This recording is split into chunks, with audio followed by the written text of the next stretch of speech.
Welcome to the Tech Egg. Don't get scrambled. Enjoy the video. You're starting with the essentials. Make sure you're signed into your Apple ID and that iMessage is turned on in settings. Once done, open the Messages app from the home screen. It's the green icon. If prompts appear asking to use your Apple ID for iMessage, tap Use Apple ID for iMessage. This links your phone number and address. Make sure Wi-Fi or cellular is active so activation completes quickly. Now you're ready to compose your first message. You'll begin by tapping the new message icon or selecting an existing conversation. Type a contact name, phone number, or email. iMessage will show blue bubbles for other iMessage users and green for SMS. Once you type, press the blue send arrow.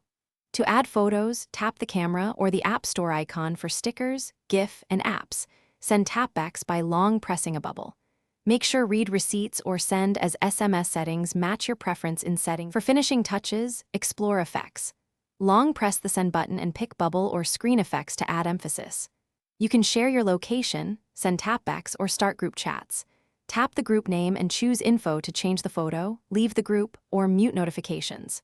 If iMessage won't activate or shows sending errors, turn iMessage off then on, sign out of your Apple ID and sign back in, or restart your iPhone XR. These steps resolve most issues quickly. Thanks for watching. Consider subscribing if I helped unscramble your problems.